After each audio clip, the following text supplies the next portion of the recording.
I still remember the first time I saw Alina.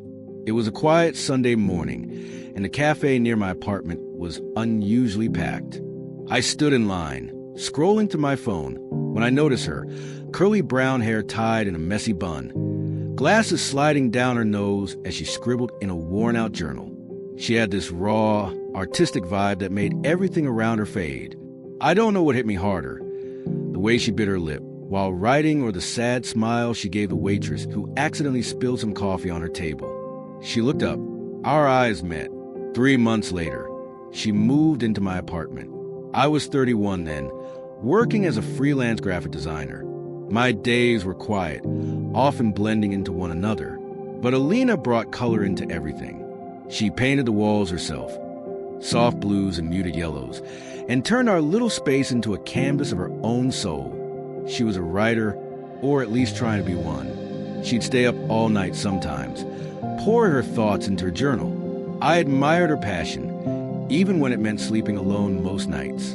But something changed around our 1-year anniversary. It started with a phone. She'd never been secretive about it before, but suddenly her messages were hidden, and she started taking calls in the bathroom.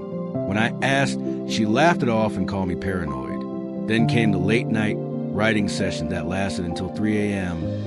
Though her journal stayed blank for weeks, I told myself not to overthink. Trust is everything, right? Until one night, everything shattered. It was raining hard. She had left earlier, saying she was going to a writing meetup with some friend from her workshop. Around midnight, I got a call from her best friend, Zara. "Hey, is Alina with you?" she asked. I hesitated. "No." She told me she was with you. Silence. Adele, I haven't seen her in 2 weeks. I think something's going on. My chest tightened. I thanked her, hung up, and stared at the door for hours.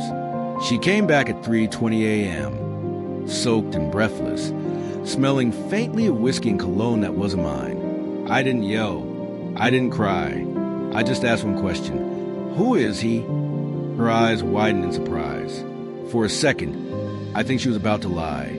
But then her shoulders dropped. "His name is Samir," she whispered. Just like that, the last year my life turned into a stranger story. The next few days were a blur. She moved out quietly like a ghost. No dramatic scenes, no begging.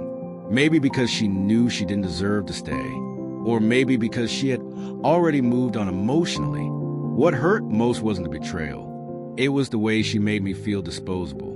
Like I was just a pit stop before she found her real story. I found out later that Samir was a published author.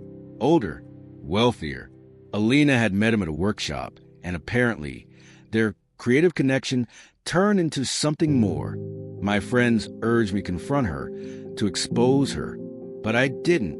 I let her go, not because I forgave her, but because I refused to become bitter. Months passed. The apartment felt colder, emptier, but strangely peaceful. I started jogging every morning. I stopped checking her Instagram.